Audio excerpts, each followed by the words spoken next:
Hey folks, welcome back to Road Hard Restorations. In this video, finally going to be painting the engine bay on the 74 Plymouth Duster.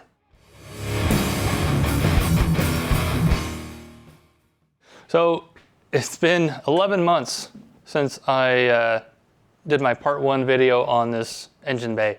Yeah, I know. I've been working on other people's cars, including the Mustang here. Not quite done with it, but we're waiting on parts. So I figured I'll take this opportunity to jump on the Duster. So I was going to paint this engine bay with the fenders on it, with the edge up to here. And then when I go to paint the outside, I'll just overlap it here. I'm a little picky about getting everything clean and all my paint lines, in good shape. If I paint up to here, like for instance, right this area right here, there's some seam sealer here. And if I go to take the fenders off for whatever reason and put them back on, I'm gonna have a weird paint edge there. I'm just real anal about stuff like that, I guess. So I want it to be really nice when you pop the hood. And so I'm gonna take the fenders off. I'm gonna take the latch support off and everything here. I still haven't decided yet if I'm gonna take this behemoth of a bumper off of there yet, but I probably will wind up taking that off just to get it out of the way. One of the reasons also, when you go to open the door, you see all that gunk in there. Yeah, maybe you can't see it too well, but I want to make sure that's all prepped. I don't want any gunk flying out of there. But looking at the body lines here, looks pretty good actually. So, anywho, all right, some of the things got to deal with here is the repair area where I had some roughly cut holes for an aftermarket air conditioner. So I'll have to get a little body filler on that before I prime. I got to burn off a lot of this paint.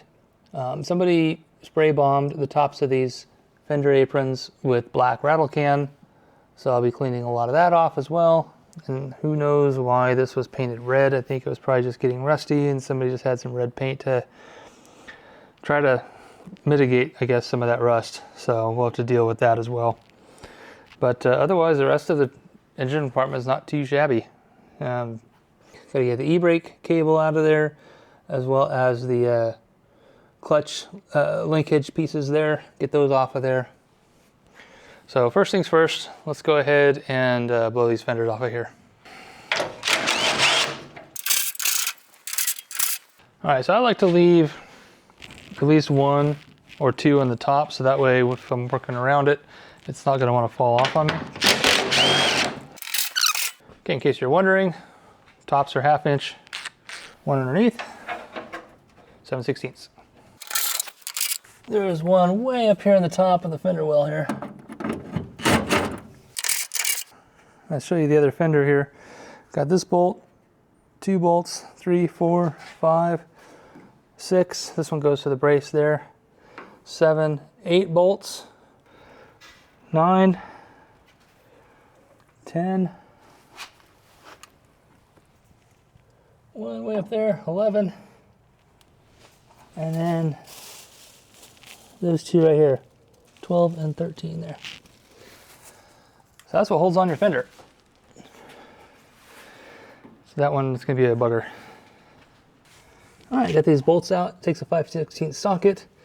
There's one here, and one there. And then this panel right here should just come right out.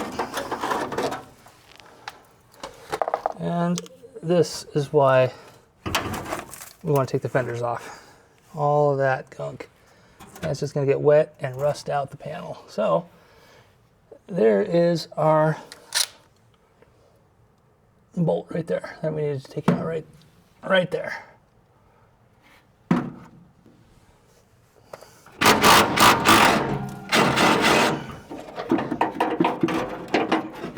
Oh, come on. There we go. Alrighty. And the fender almost fell on my head, which is why I like to keep bolts in there, and I didn't even follow my own advice, and I took the bolts out. All right.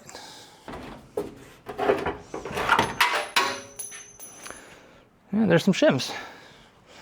All right, now it's really starting to look like a junk car. All right, now that I got the fender off of there, I can kind of see what I have to work with. I can actually get to my hinge now, so I could take that off to paint it. I don't see any rust down here. Rockers looks in really good shape. And I'll have better access to rebuild my suspension without the fender on there as well. So that's nice. I'll be able to clean the tops of these and then paint the whole thing in one go. And then same with the fenders. I can paint the fenders off the car and then just assemble it and be done. Don't have to sit there and remask a bunch of times. So, all right, now that we have the fender off, we can kind of see what we have to work with underneath. Now, this is just a driver, not a show car or anything. I'm not going to be stripping off all of the undercoating out of here. I'll probably just chip away any loose pieces. If I find any surface rust, I'll treat it and then just spray bomb the underside black, make it look, you know, halfway presentable. Although this is originally factory painted body color, I just don't care that much about that part of it. I mean, it's just, there's going to be a wheel. I don't really care. But anyway, it's a good opportunity right now to go ahead and check for any damage that needs to be addressed before we start, you know, laying any shiny paint on the inside. If we're having to do any welding, we're going to burn through and have to fix the paint again. So we want to make sure we address everything that we can now ahead of time. So some of the stuff we're looking for, Chrysler has some really god-awful booger welds on their cars, sorry to say. But you look for any cracked welds, anything broken or bent. Everything looks pretty normal. Okay, underneath the frame rail here, they have a tendency of cracking around these bolt holes where the K-member bolts to. Now this side looks pretty good. The 70 Duster actually has some cracks that will have to be fixed. But this side actually looks pretty good. All right, here we are on the other side. Everything looks as ugly as Chrysler made it. No issues. Now let's check underneath. I don't see any cracks around the mounting hole there or here. All right, I was just gonna leave this behemoth of a bumper on here, but I'm gonna take it off for two reasons. One, it'll make it easier to prep everything, and more importantly, it sticks out now, and I really don't want to bang my knees on it, so I'm gonna go ahead and take it off. It has simply two big old bolts on either side, and the whole thing just one hernia away from taking it off. All right, these bumper bolts take a 3/4 inch socket. How am I gonna do this without breaking something here? Doesn't feel that heavy. Ha, maybe that'll catch it. Good old office chair.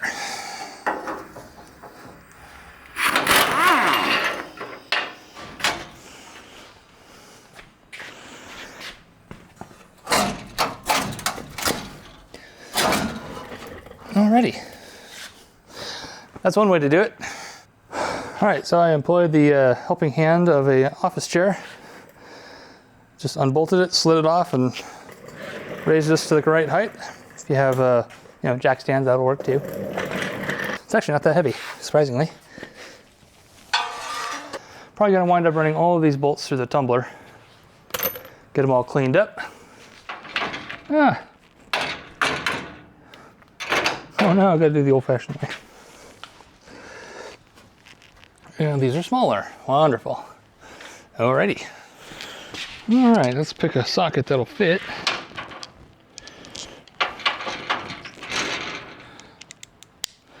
Seven 16ths.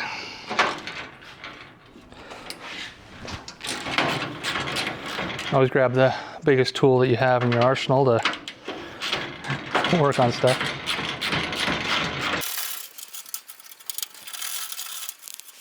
Oh, like I said, good use for old paint cups you're not going to use anymore. Good for storing your parts. Have a bolt bucket. You know, if you needed a container to, you know, if these were all coated in paint, you can throw some paint stripper in there, put a little lid on it, and shake it up a few times.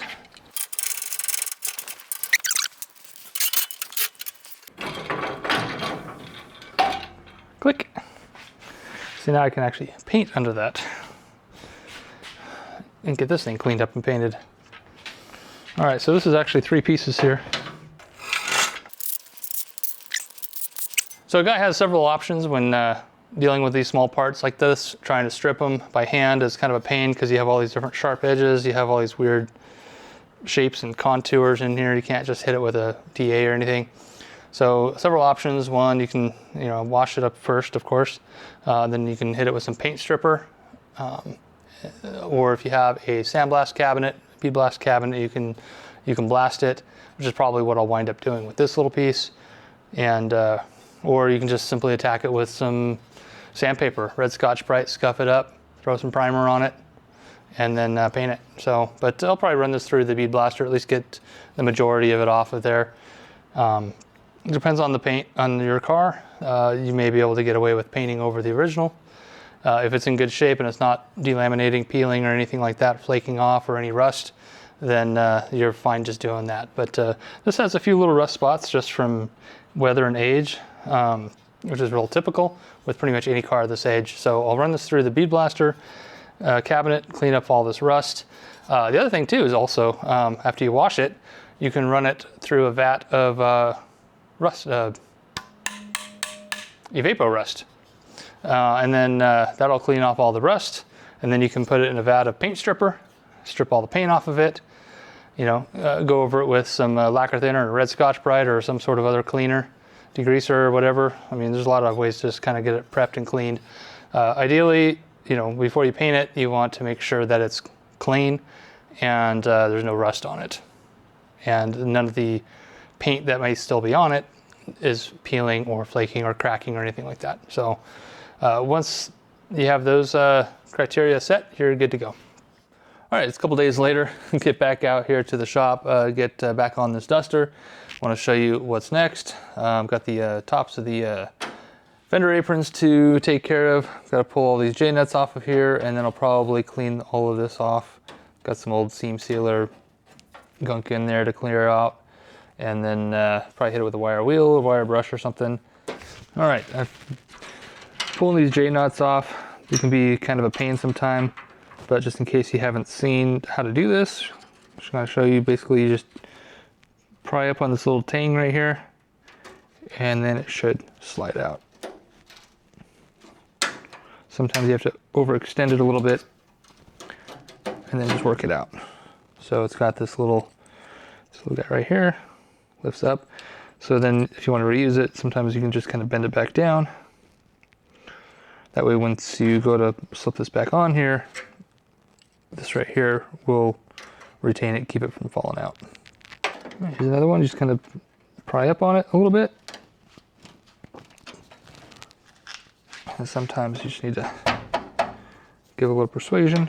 But once this is up, that's not what's holding it on. Now it's just a sheet metal or gunk or whatever else might be in there. And like I said, sometimes you can pry on it a little bit, just enough to work it off. And then you can push this ting back down. It'll be good as new. All right, next up is these hinges. So there is a clip here and a clip here. Well, it's actually kind of like a star washer, holds them on there. So basically you just take a couple prying tools and then just kind of work it off on either side here and there, and this whole thing will just come right off. And then I'm gonna go ahead and probably just prep and paint this thing in one assembly. This comes off, just it's a pain in the butt to get back on there. This one's actually swedged over, whereas on the 70 it wasn't swedged over, which is interesting because it actually popped off on the 70. And I had to put it back on, and it was tricky to say the least. So we're gonna go ahead and leave this together as an assembly and paint it, but I'm gonna get it off the car. So let's go ahead and get that. All right, so we should be able to just get this little star washer off of here just by working it back and forth a little bit. All right, let's see what we got here. Let's use the bigger one here.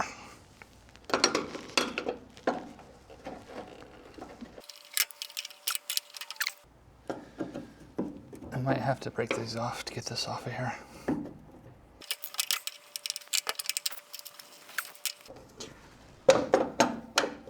Has to be an easier way to do this.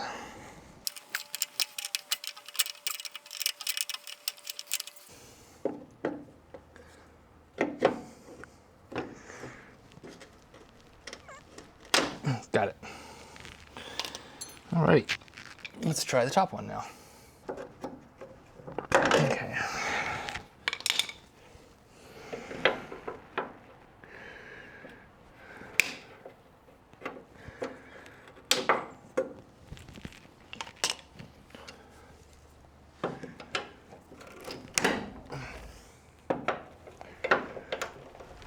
There it goes. Just had to put a little snip in it, and that I was able to grab it. That makes it much easier.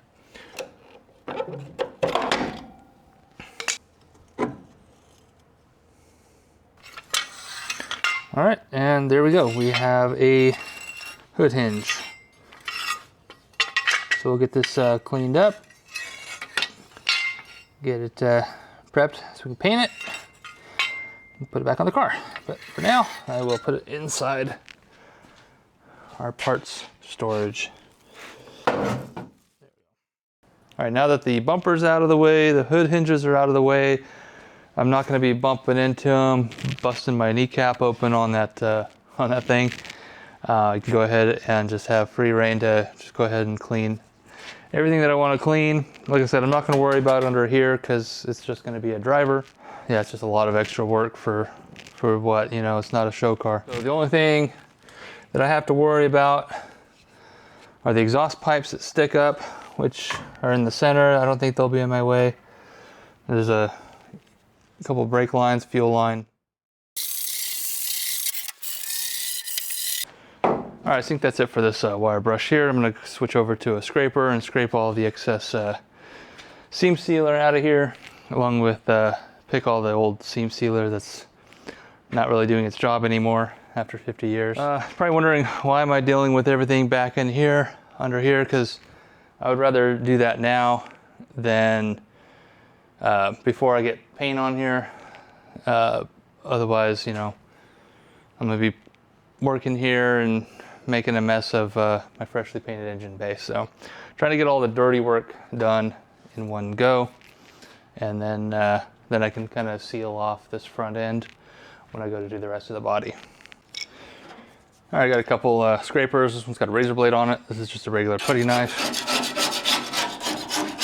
Both of them work pretty well. The razor blade will catch and grab. So sometimes the putty knife, being a little duller, works a little better. So once I get all of this off of here, then I can go over it with a wire wheel. One thing nice about this car is I don't see any signs of collision in this front end. None whatsoever. We'll see what the rest of the car tells us when we go start stripping and doing the body work on the quarters and the doors and rockers and whatnot. But as far as the front end goes, it doesn't look like this thing's ever been hit. What I'm doing is I'm pulling out all the old seam sealer here. Once we get this painted, it'll look nice and clean. Don't have all these big old blobs everywhere.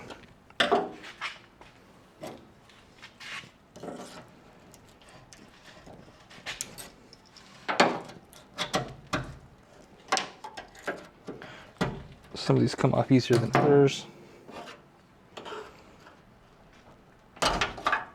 See, just a big old chunk. So it'll be nice and clean when I go to paint it into the trash. Biggest issue is like right in here. You can see this is, well, not really doing anything anymore. So all this old, dried out seam sealer, it's gotta go. I mean, this is not, if it comes off that easy, it's really not doing anybody any good.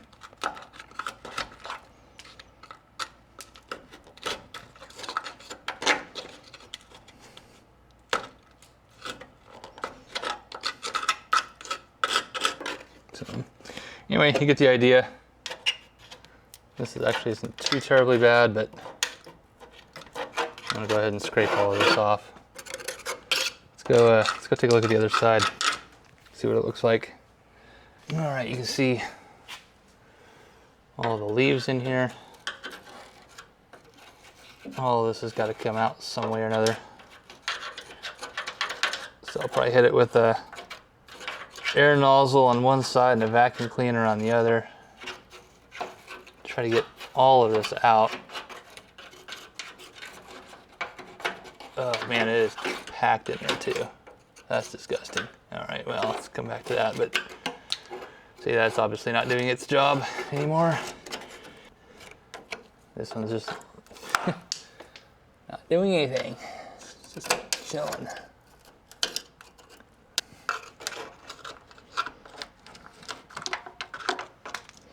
If I had left the fenders on there, I would have never seen this. And that might have been okay. But it only takes a couple minutes to dig this out. And then it's going to take, you know, another hour of hitting with a wire wheel and scraping all this gunk out of there. Just time. Just how nice do you want the car to be? I mean, you're never going to see this, but... And again, the underside of here, I'm not going to do anything with it. Of course, that's what I said about taking the fenders off. But I'm glad I did now because of this mess right here.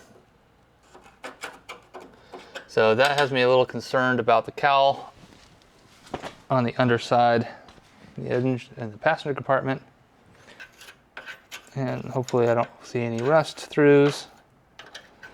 Because if I do, I want to address all that before I put some shiny paint on here and the engine in there. And then find out that I have to split that panel, which I really don't want to get into that much, but I don't want to go in that far. But if it's rusted out on the inside because of all this, these drains being clogged, I'd rather do that now than after I got the stupid thing painted, realize water's getting inside the car. All right, let's get this cleaned up a little bit and then get to the next step. All right, just got my right angle grinder with the wire cup wheel on there. And definitely you want ear protection because this thing's noisy. All right, so when you're running the wire wheel, obviously it's directional. And a lot of times it'll catch an edge and kick back at you. So if you're going across an edge, make sure you're tilted in the way so the brushes are coming off of the metal as opposed to trying to catch it. So go like this, with it spinning this way, it's going to be fine. But if I tilt it this way, it's going to catch that edge and kick back. So gotta pay attention to which direction your wheel is rotating so you don't catch an edge and hurt yourself. Now I could probably use a grinder on this, clean it up a lot faster, but the grinder has a tendency of removing metal as well, and I don't want to do that if I don't have to. This might take a little bit longer, but I think it'll do just fine. And then it does kind of polish the metal in a sense, but you can go back over it with like an 80 grit sandpaper, scratch the metal, and then put your primer on it.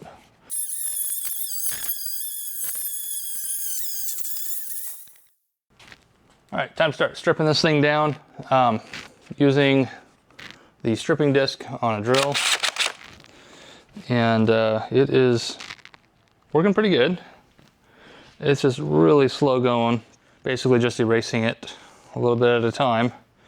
And it is really taking forever, but it's actually doing a really good job on the tops of these that were a little rusty, especially this side right here was actually a little bit pitted in here. So I'll show you what this looks like.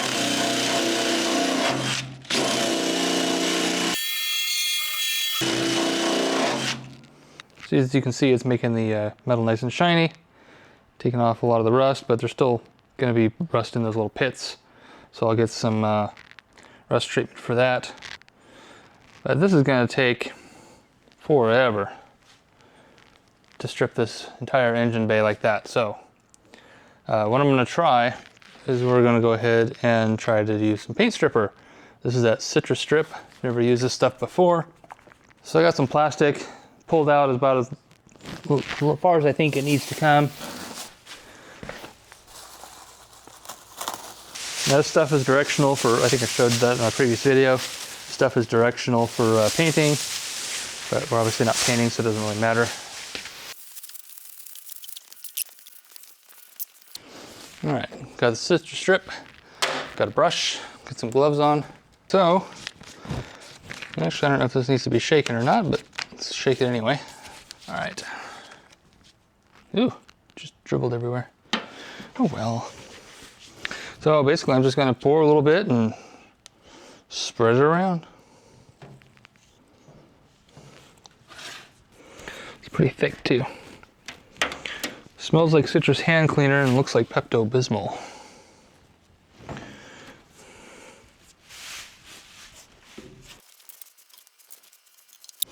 Now this stuff gets cleaned up with mineral spirits. So I got a bottle of mineral spirits waiting to go here.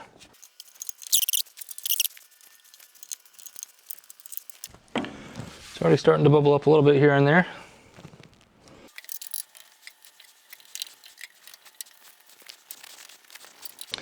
Tell you what, if this doesn't work, this is going to be one big mess to clean up.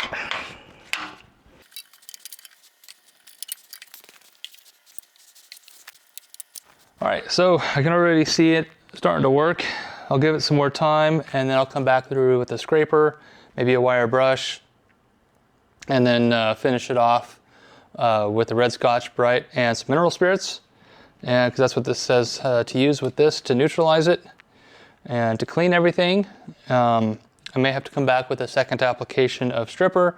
I still need to get the rails and the bottom of the core support and the face of the core support.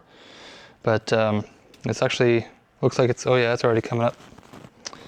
So that's good. So let me go wash out my brush, and then we'll give this some time and then see what it looks like here in a little while. All right, so I'm just sitting on here for about 20 minutes or so. Looks like it's working pretty good. So it's been about 24 hours since I applied the citrus strip on here, and it seems to do really well. I'm able to just peel this off in layers just like any other paint stripper would. It's a little pungent, but not too bad. It's not burning. It gets on your skin. It doesn't burn or anything like that. I'm still wearing gloves. But anyway, so now it's just a matter of just scraping all this stuff off of there. Let me get you in a little closer here so you can kind of see what I'm talking about. So this area here is what I use the stripping disc on. And I just barely just scraped this off just now with my scraper here. This is all the paint stripper, the citrus strip stuff. And it's just coming off real easy. So, pretty happy with that. I mean, look at that. That's just coming off in sheets. So let me get through and clean the rest of this off. And then I'll have to wipe everything down with some something to neutralize it. And it said in the instructions to use mineral spirits. So I just got some mineral spirits here. So we can get this engine compartment stripped and cleaned up. You can see what it looks like. Now, I did not use any plastic wrap over the top. They say that helps it be a little bit more effective. And you can see it didn't quite all of it off, but quite a bit. I scraped it off with a scraper. It leaves a white residue. And I went ahead and scraped the rest of it off and got all the little loose chunks off with just my little wire brush there. I spent about a little over an hour brushing it with the wire brush, trying to get in all the nooks and crannies and get all of the material out of there. And then once I was done with that, I used some mineral spirits and a red Scotch-Brite and scrubbed every square inch down again. You can see it still didn't quite get all of the red out, so I may just do one more application of the citrus strip, and hopefully tomorrow, this time, all of the blue will be gone and the red. So let's go ahead and apply some more, and we'll see what we have tomorrow.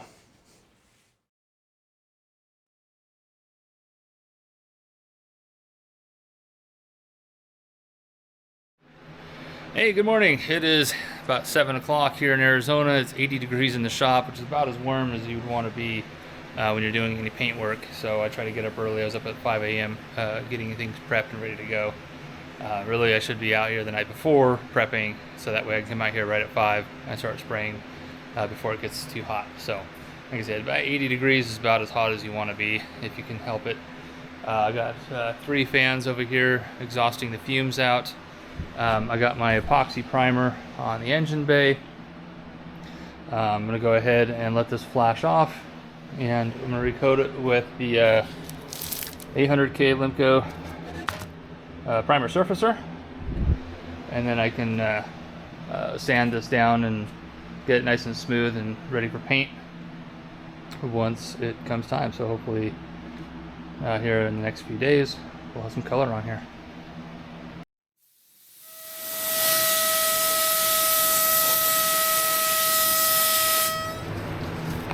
Alright, just got done putting 2 coats of primer surfacer on top of the epoxy. Once that dries, then I can finish sand it and paint it. So I did a video on these disposable cups. Ooh, it's warm in there. So go check that out. They've been working really well. And so usually you'd have to wash out your cup and your gun, but that's it. Just throw that away. Cup's done. The other side. I got the primer surfacer on here. Now I have overspray on my freshly painted with primer, and then also underneath the rails probably. So what I'm going to do is I'm just going to go ahead and repaint the black on here while I have it in primer. Now I'm not painting any of the primer, I'm just painting the areas here where I have the overspray. I got to wipe the dust off of there. And then we'll respray the black. Now this is before I've sanded the primer. So any black overspray here will get sanded when I prep the primer. And then when I actually paint it, whatever blue happens to come through here will come through here. If I need to touch it up with some black, then I can mask it off. But this saves me from having to mask over and over and over again. Also, not to get confused with the rattle can black, I'm also going to guide coat the entire engine bay everywhere that I'm going to be sanding, which is everywhere that you see there's that light gray, because I want to make sure that everything is prepped. So I am going to guide coat everything, and that'll just be an indicator of where I've sanded, so I don't miss any spots. So guide coat is definitely your friend. So I wiped this panel down, the face here, with just a grease and wax remover. I got it here in my pump and spray bottle. I actually sprayed it onto a rag and then wiped it just to get any of the light dust overspray off of it. And then I'm going to just recoat it just real quickly with a can of this satin black from Krylon. Part number 5557. So anyway, let's get going.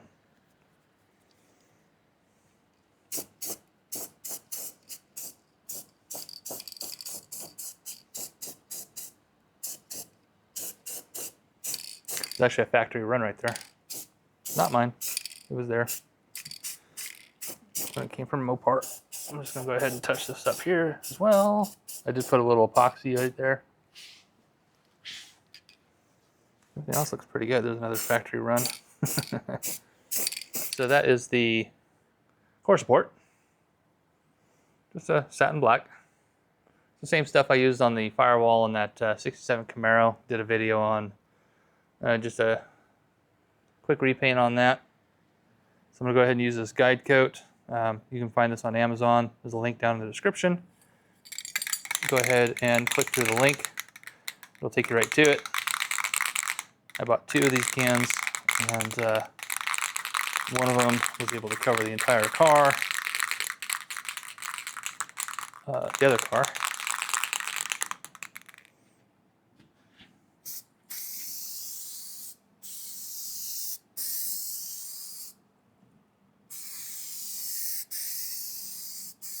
You don't have to get super good coverage, just a light fog on there, just to kind of give you an idea of where you've been sanding, you know, so you don't miss any spots.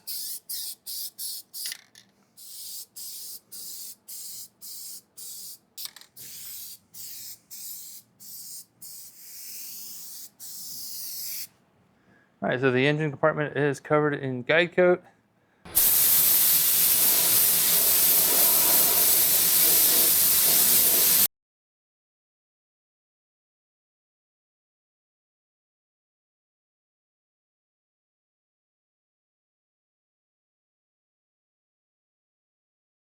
All right, we got the first 2 coats of base on here. And it turned out pretty good. First time spraying this particular product in this environment. It's about 85 degrees this morning. And getting ready to install the shiny. All right, so here's the clear coat that we're going to be spraying on here. It's the MC270 from Omni, and their slow hardener. I could probably go with probably should go with a slower hardener. I think they have one that's slower for a higher temperature. But as long as I get this sprayed on there before about 9 o'clock this morning, I think we should be okay temperature-wise. It should be right within the window for the temperature range. I've just been using my Iwata LPH 400 to spray the base coat, and I have a clear coat gun as well, but I'm just going to use this one because I have it out.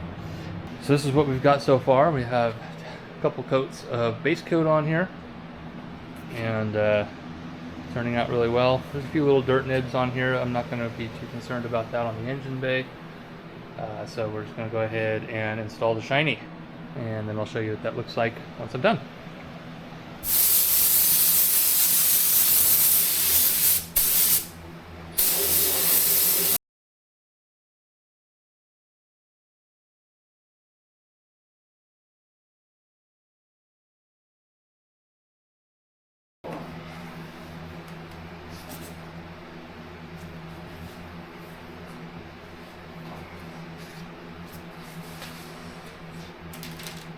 All right, it is warm. It's about 85 in the shop. It's approaching 90 outside. The upper limit of the hardener for this clear coat is 85. So I think we're just right barely in that window. It's curing now. Still a little tacky. A little bit of trash in the paint, but not too bad, all things considered. I only got one little runner right about there, so that should be easy to knock out. That's actually not too bad considering the tight quarters that you're spraying engine bay in. It's kind of standing right in the middle there, and you don't have much room to work. You can't, you know, you're painting like a Tyrannosaurus Rex, right? You can't get full passes on things. You can't have your elbows. You have to keep everything tucked in. There's no room for your cup. Trying to get your overlaps and try to get good coverage and your mill thickness and get it on nice and wet. So that way it's nice and shiny. Try not to hit your back against the firewall or the shock tower there when you're painting the opposite side. And keeping in mind of where your cup is at, where your hose is at, where your elbows, your back, your knees, everything. So yeah, it kind of sucks doing engine bays, but I think we did all right on this one. Like I said, there's a little bit of trash in the paint. I don't know if you can see that in the reflection. We'll see what it looks like once I get it cured, if I can maybe polish it out a little bit, just at least on the top, because that's where you see it the most. But I think once you get the engine in here, get all the wiring installed, ignition box, you know, washer reservoir, I mean, all the extra junk that goes in here, I don't think it's going to be too noticeable. I'm not really too worried about it. It's not a show car, it's just a driver, but it'll have a nice, you know, base coat, clear coat paint job in the engine bay. Should last a long time, as long as I don't muck it up when I'm installing the engine. That's the biggest challenge. But next is the installing the crossmember. I got that all ready to go. So we'll get that installed and then start working on the suspension. So finally have the last part of rebuilding the A-body suspension video series. So this is a long time coming and finally making some progress, so I'm really pleased about that. So before I really make any more progress on this car, I really need to finish that Mustang, but I wanted to get this painted. It's a long time coming. It's actually been a year since I posted the first video on redoing this engine bay, so I'm happy to finally have it painted and done. But like I said, I have the Mustang to finish up, so we'll be jumping over to that car. I want to make sure I was familiar and comfortable with this product in this environment, so I know if I run into any trouble, I can I'll know what to do, so I don't have a problem when I go to paint another person's project car. So anyway, great success. Thanks for watching. Be sure to hit that subscribe button, and we'll see you on the next one.